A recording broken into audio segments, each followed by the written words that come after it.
Group 2 mains AP history ఆంధ్రుల సాంఘిక చరిత్ర. మిత్రులారా, చరిత్ర ఎత్తులు నీకు తెలియకపోతే చరిత్రలో కూరుకుపోతావు, అంటే మార్కులు రావు.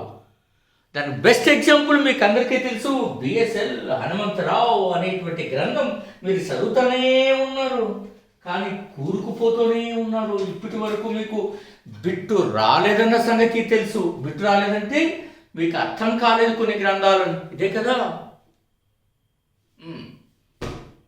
మిత్రులారా, ఈ వీడియో నేను చేసిన 740 వీడియోలు, ఐ థింక్ నెంబర్ కరెక్ట్గా లేదు, అవన్నీ ఒక ఎత్తు, ఇది ఒక ఎత్తు.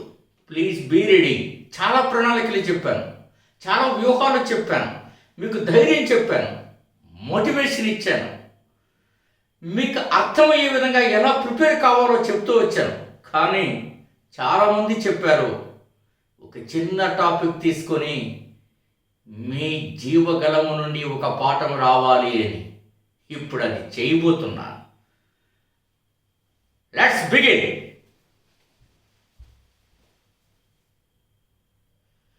కొండ కుందాచార్యుడు ప్రసిద్ధ జైన ఆచార్యుడు. ఇందాక చెప్పాను, చరిత్రలో ఎత్తులు తెలియకపోతే అంటే దాని అర్థం ఏంటో తెలుసా? పుస్తకం ఇదంతా ఉంది, నిజం చెప్పండి, ఇందులో 90% మందికి బుక్ అర్థమవుతుందా? అర్థం కాదు. నేను ఆ మాట ధైర్యంగా చెప్పగలను. అంతా చదవక్కర్లా. ఇందులో ఎవరైనా మాలాంటి ఎక్స్పర్ట్స్ ఫలానా చదవండి అంటే నీకు అర్థమవుతుంది. అట్లా కొన్ని మంచి మంచి కాన్సెప్ట్స్ బిట్లు వస్తాయన్నది తీసుకొని బిట్టు వచ్చేతంగా చదవాలి. అందులో కొండ కుందాచార్యుడు జైన ఆచార్యుడు. జైను అనగానే మళ్ళీ మీరు వర్ధమాన మహావీరుడు, తీర్థంకరుడు అదంతా చదవబాకండి. I'm not interested. Gopal Reddy, మరి నీ ఇంట్రెస్ట్ ఏంటి? ఆంధ్రలో జైనము అనేటువంటిది మనము చదువుతూ ఉన్నాము. ఆంధ్రకి జైనం ఎలా వచ్చింది? క్రీస్తుపూర్వం 6వ శతాబ్దంలో నూతన మతాల ఆవిర్భావం జరిగిన తర్వాత క్రీస్తుపూర్వం 3వ శతాబ్దానికి కానీ ఆంధ్రకు జైనము రాలేదు. మిత్రులారా, నీకెట్లా తెలుసు గోపాల్ రెడ్డి జైనము రాలేదని? స్పష్టంగా కొన్ని శాసనాలు వెల్లడిస్తున్నాయి. గోదాన దాస, ఈ గోదాన దాస నాయకత్వంలో ఆంధ్రకి క్రీస్తుపురం 3వ శతాబ్దంలో జైనము వచ్చి ఉంటుంది అని అనేక మంది పండితుల యొక్క అభిప్రాయం. ఎవరి నాయకత్వంలో? గోదాన నాయకత్వంలో.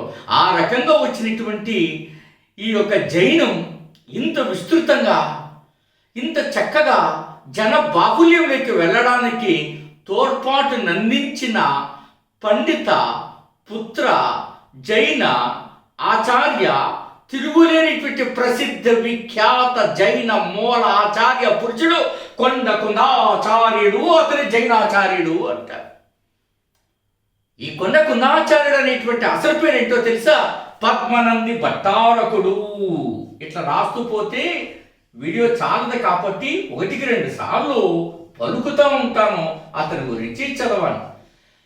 ఈ పద్మనంది భట్టారకుడని పిలువబడిన జైన ఆచార్యుడు 85 సంవత్సరాలు జీవించాడని జైన సాహిత్యం చెబుతుంది. అటువంటి ఈ జైన ఆచార్యుడు నేటి అనంతపురం జిల్లాలోని కొనకొండ్ల అనేటువంటి ప్రాంతాన్ని ఆవాసంగా చేసుకుని, నివాసంగా చేసుకొని ఆయన జైనాన్ని ముందుకు తీసుకొచ్చారు. కాబట్టి ఏమన్నారో తెలుసా? కొండ కుందాచార్యుడు. ఎట్లా తెలుసు గోపాల్ రెడ్డి నీకు? దీనికి శాసన సాక్ష్యము ఉన్నది. ఆయన దాదాపు 84 గ్రంథాలు ప్రాకృతంలో రాశాడు. 84 గ్రంథాలు ప్రాకృతంలో రాశాడు. అందులో ఏమిటి ముఖ్యమైనదో తెలుసా? దశభక్తి అనేది కూడా చాలా ముఖ్యమైనది. దశభక్తి అనేటువంటి గ్రంథం ఎంత ముఖ్యమైనదో మూలాచార అనేది కూడా ముఖ్యమైనది. ఈ 2 చూద్దాం. దశభక్తి అనేటువంటి గ్రంథం చాలా ప్రముఖమైనది. అలాగే మూలాచార అనేటువంటి గ్రంథం ఎంత ప్రముఖమైనది అంటే అది జైనుల ఆచార వ్యవహారాలకు ప్రామాణిక గ్రంథము. బాగా గుర్తుపెట్టుకోండి, జైనుల ఆచార వ్యవహారాలకు ప్రామాణిక గ్రంథం ఏది అంటే Mulachara. Mulachara the great work of Kondacharya, a Jaina philosopher, right? A Jaina acharya. ఇది చాలా ఇంపార్టెంట్. మరి గోపాల్ రెడ్డి ఆయన సమయసారము, నియమసారము, ప్రవచన సారము, పంచాస్తి కాయసారం అని రాశాడంటారు కదా. మరి అందులో సమయసారం అనేది చాలా ఇంపార్టెంట్ కదా.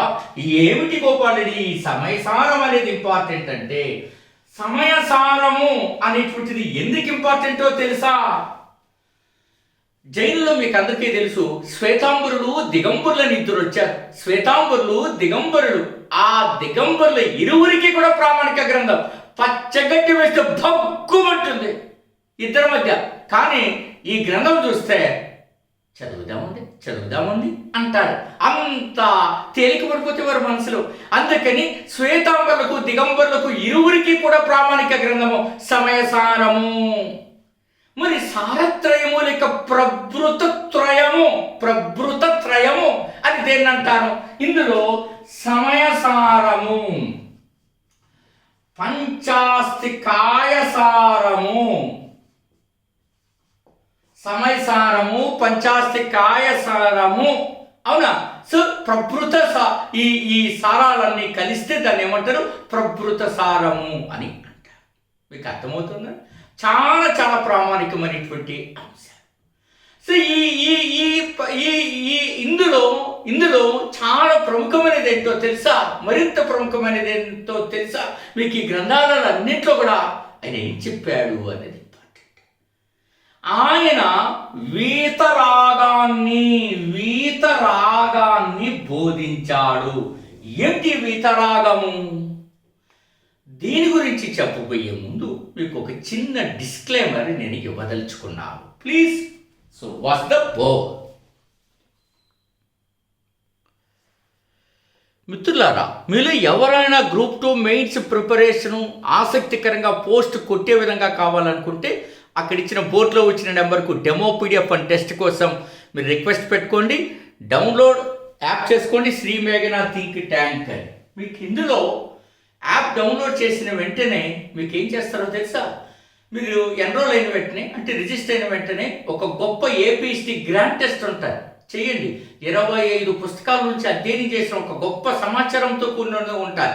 మీరు ఎన్ని శిక్షణా సంస్థల్లో అయినా, ఎన్ని యాప్ల్లోనైనా చూడని ఒక కొత్త పద్ధతి అందులో ఉంటుంది. అది ఏపీపీఎస్సీ కుంభస్థలాన్ని కొట్టి పద్ధతి, రైట్? ఇదే ఆ పుస్తకం. 25 ప్రామాణిక గ్రంథాల నుంచి వచ్చినటువంటిది. మొత్తం 80 ప్రామాణిక గ్రంథాల నుంచి తీసుకొని మనం చేసి ఉంటాము మిత్రులారా. అవి ఈ సైన్స్ అండ్ టెక్నాలజీ మరియు భారత రాజ్యాంగం. సరే, ఇక మీరు ఇవి నేను చెప్పేశాను కాబట్టి ఇందులోకి సబ్జెక్ట్లోకి వెళ్దాం. అందులో ఏమేమి ఉంటుందో మీరు ట్రై చేద్దాం. వీతరాగా అని చెప్పారు. ఏమిటి వీతరాగా? కొండాచార్యుడు ప్రతిపాదించినటువంటి ఈ యొక్క కర్మ రాహిత్య మార్గం ఇది. మీకు పునర్జన్మ లేకుండా ఉండాలంటే వీతరాగం ఉండాలి. ప్రతి కర్మకు ప్రతిఫలం ఉంటుంది. కాబట్టి మీరు ఈ కర్మ రాహిత్యం పొందాలంటే ఏం చెప్తుందో వీతరాగం అనేది తెలియచేస్తుంది. ఇప్పటి వరకు ఎగ్జామ్స్లో ఇది అడగలేదు. మీరందరూ చూసే ఉంటారు, కొండాచార్యుడు అనేటువంటి అతను మనకు సరస్వతీ గచ్చలు అనేది ఏర్పాటు చేశారు. ఈ సరస్వతీ గచ్చలకి వక్ర గచ్చలు అంటారు. కానీ అండి, దీనికంటే ఈ సరస్వతీ గచ్చల కంటే ఇది ఇక్కడ రాస్తున్నాను చూడండి సుమా, ఇది చాలా ఇంపార్టెంట్. బలత్కార గణ ఇది దీన్ని స్థాపించింది ఎవరు అని అడుగుతాడు. ఇది చాలా ఇంపార్టెంట్. దీన్ని బలతార గణ అని కూడా అంటారు. 2 పుస్తకాల్లో 2 రకాలుగా రాశారు. బలతార గణ. సో ఏపీ హిస్టరీ కాంగ్రెస్ అని ఒకటి ఉంటుంది, హిస్టరీ వాళ్ళకి. ఏపీ హిస్టరీ కాంగ్రెస్ ప్రతిపాదించిన దాంట్లో ఇలా ఉంది, బలతార గణ అని. బలత్కార గణ అనేది ఇది ఒక గణ అనేది ఏంటి ఆ రోజుల్లో జైనంలో కూడా కుల వ్యవస్థలాగా ఘన వ్యవస్థ వచ్చింది. అట్లా వాళ్ళు స్థాపించుకున్నది ఇది మన కొండ కుందాచార్యుడు స్థాపించాడు. సార్, ఈ కొండ కుందాచార్యుడి గురించి ఇన్ని వివరాలు ఎలా తెలిసాయి? ఇంద్రనంది రచించిన శృతావతారలో ఈ వివరాలు ఉన్నాయి. ఇంద్రనంది రచించిన శృతావతార ఈ గ్రంథంలో కొండ కుందాచార్యుడి గురించి ఉంది. అతను అనంతపురం జిల్లాలో నివసించినట్టు ఉంది, 85 సంవత్సరాలు జీవించినట్టు ఉంది. ఇతను ఇంకా ఏమిటో తెలుసా మిత్రులారా? చాలా ఆసక్తికరం. ఇతను మూల సంఘానికి 4వ అధ్యక్షుడు. మూల సంఘము ఇది ఎక్కడుంది మిత్రులారా? మూల సంఘము అనేది చాలా ఇంపార్టెంట్. మూల సంఘము అనేది మూల సంఘము మీరందరూ చదువుకుంటారు చాలా పుస్తకాల్లో. మూల సంఘము దీనికి ఈ కొండ కుందాచార్యుడు అనేటువంటి అతను అధ్యక్షుడిగా ఉన్నాడు అని. ఎక్కడ ఉన్నది ఈ మూల సంఘము అనేది చాలా ఇంపార్టెంట్. ఈ మూల సంఘం అనేది నేటి తమిళనాడులోని మనకి తిరుప్పాపులియార్ అనేటువంటి ప్రాంతంలో ఉన్నది. ఇది కడలూరు అనేటువంటి ప్రాంతానికి దగ్గరగా ఉంది. కడలూరు తెలుసు కదా, తమిళనాడులో ప్రసిద్ధమైన జిల్లా. సునామీ ఇక్కడే వచ్చింది, అప్పుడు నాశనం అయిపోయింది. తిరుప్పాపులియార్ దగ్గర ఉన్న మూల సంఘానికి 4వ అధ్యక్షుడు. ఆ ముగ్గురట గుప్త గుస్తా, మేఘనంది, జినచంద్రుడు. ఆ తర్వాత మనోడు ఎక్కువ కాలం 52 సంవత్సరాలు ఆయన ప్రెసిడెంట్గా ఉన్నాడట. What a greatness! చూడండి, గుప్త గుస్తా మొదటి మూల సంఘానికి అధ్యక్షుడు, మేఘనంది 2వ అధ్యక్షుడు, జినచంద్రుడు 3వ అధ్యక్షుడు, 4వడు కొండ కుందాచార్యుడట. ఇంత గొప్ప కొండ కుందాచార్యుడు అనేటువంటి అతను 24 గ్రంథాలు రాసామని చెప్పాను కదా. ఇందాక సారత్రయం అనేది కూడా చెప్పుకున్నాం కదా. ఏమిటి సారత్రయం అనేటువంటిది? చాలా ఇంపార్టెంట్. సమయసారము, ప్రవచన సారము, పంచాస్తికాయ సారము. ఇంకా ఆయన రాసినది మూలాసారము, నియమసారము, మూలాచారం చాలా ప్రముఖమైనది. ఆ తర్వాత ఇంకా దశభక్తి. ఇవన్నీ కూడా మనం చెప్పుకోవడము జరిగినది. 84 గ్రంథాలు ప్రాకృత భాషలో రాశాడు. ఇలాంటి కొండ కుందాచార్యుడు అనేటువంటి అతను మనకి సుప్రసిద్ధ జైన ఆచార్యుడు. పండితులు చెప్పిన దాని ప్రకారం చాలా ఆయన జన్మస్థలం పైన కూడా కర్ణాడిగులు ఇతను అన్నారు. అది రాంగండి. ఎందుకంటే ఆయన జన్మించిన క్రీస్తుపురం 1వ శతాబ్దంలో కన్నడ ప్రాంతం అనేది లేదు. రకరకాల సరిహద్దులు ఆ ప్రాంతంలో. ఆ మాటకు వస్తే శాతవాహనుల రాజ్యం ఈనాడు మైసూరులోని, కర్ణాటకలోని మైసూరులోని బనవాసి వరకు విస్తరించింది కదా. కాబట్టి అట్లా చెప్పడానికి వీలు లేదు. అతను తెలుగువాడని నేనైతే స్పష్టంగా నమ్ముతున్నా. దానికి ఆధారాలు కూడా నేను ప్రొడ్యూస్ చేయగలను. ఓకేనండి. అతను క్రీస్తు శకం 40-44 ప్రాంతంలో మరణించినట్లుగా చెబుతున్నారు. మొత్తానికి 25 సంవత్సరాలు మనోడు జీవించాడండి. అలాంటి కుందాచార్యుడి గురించి ఇంత ఇన్ఫర్మేషను మీరు చదువుకోవాలి. ఇందాక నేను చెప్పాను కదండి, మన దగ్గర టోటల్ ఇట్లాంటి సమాచారంతో కూడినటువంటి పాఠాలు, గొప్ప పుస్తకాలు మీకు చూపించాను. గొప్ప టెస్ట్ సిరీస్ దమ్ముగా ధైర్యంగా ఇండియాలో మనం తయారు చేసినట్టుగా మరొకరు తయారు చేస్తారా అని నేను చెప్తానో లేదో చెప్పలేను. ఎందుకంటే చెప్తా అబ్బో అత్యుక్తి అనుకుంటారు. ఈ అబ్బో అనే మాట వదిలేసి నువ్వు మన యాప్లోకి వచ్చి శ్రీమణి థింక్ ట్యాంక్లో చూడు ఆ బిట్ ఎలా ఉంటుందో మీకు అర్థమవుతుంది. 2 సింగిల్ కోర్స్ అందుబాటులో ఉంది, టోటల్ కోర్స్ అందుబాటులో ఉంది. నెక్స్ట్ లెవెల్ మెంటార్షిప్ కోర్స్, అద్భుతమైన కోర్సు. ఇదో ఇక్కడ బిట్టు కొడుతుంది. ఇదే ఇందాక చెప్పినట్టుగా కొండ కుందాచార్యుడు ఒరే గతంలో సమయసారం ఇచ్చేసాడురా, ఇంకెవర్రా? గతంలో దశభక్తి ఇచ్చేసాడురా, ఇంకెవర్రా? ఇంకేమిస్తారా? వీతరాగ గురించి వచ్చరా, ఇంకేమిస్తాడరా? శృతావతార అనే పుస్తకాన్ని ఎవరు రచించారా, ఇంకేమి ఇస్తారా?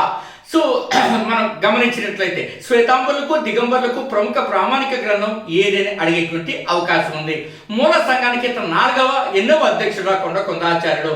మొదటి ముగ్గురు ఎవరో ఇట్లా అడగడానికి ప్రయత్నం ఉంటుంది.